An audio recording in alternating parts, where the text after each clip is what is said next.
Age of Empires 2 is one of those curious examples of a game where a remaster breathed second life into the title. More importantly, it revived the RTS completely as developers started releasing new content for the remaster, content that wasn't there for the original version of the game. Starting in 2019, Age of Empires 2 Definitive Edition has been expanded with multiple DLCs. The game, originally released in 1999, is still being developed today. That's crazy! And despite its age, it continues to pull impressive player numbers every single day. Boomers, Zoomers, and that one guy who only plays Byzantines, we're all here. With each new expansion came new campaigns, civilizations and mechanics. Enter 2024's Victors and Vanquished DLC.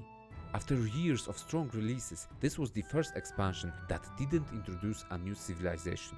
It wasn't tied to a specific region or era in history either. Instead, Victors and Vanquished focused on a collection of loosely connected scenarios, each telling its own story. It's somewhat similar to the missions found in the Historical Battles section. Needless to say, for many players, myself included, it felt like a cheap cash grab. Especially since most of the content originates from player-created maps that were polished and upgraded to match official standards. And now for my hot take. I actually loved this content. Victors and Vanquished built its identity around massive, time-consuming maps. Many scenarios introduce unique mechanics. For example, Francis Drake Expedition is a naval adventure across the Caribbean, where you're given a small fleet, including a vessel that functions similarly to a monk and can convert enemy ships. The objectives are broad enough to let players carve their own route across a sprawling map.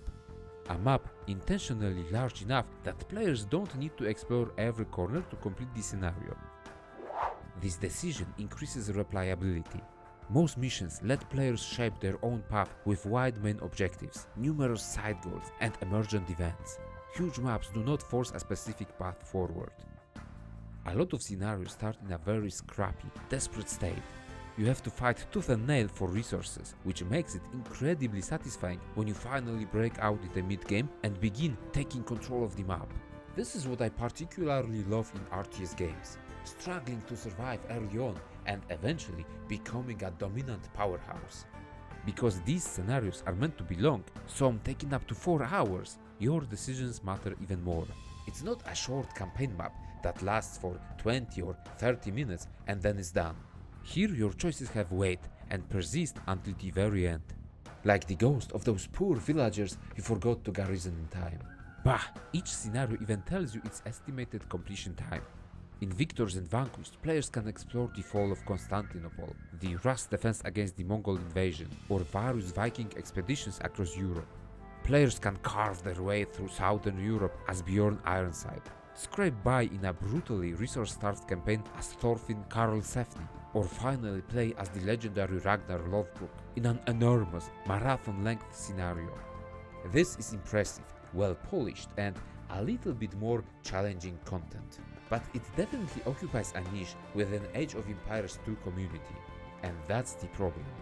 This is the worst reviewed DLC for Definitive Edition on Steam, mostly because of no new civilization, huge long difficult maps, and most importantly, the price.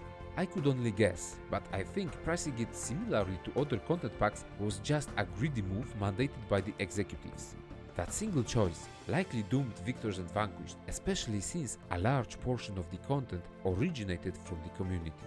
And it's such a shame, because I had so much fun with this content pack. There is clearly a niche for demanding single-player content. I'm living proof of it. In some alternate universe, these DLC launch either for free or at a lower price. And look, I don't feel entitled to free content. I'm happy to pay. But it's hard to justify charging the same price as expansions that add brand new civilization and multiple campaigns. In today's endless race for AAA revenue, I doubt we'll see another DLC like Victors and Vanquished. And that's a real shame, because I would have been more excited for that than for any traditional expansion.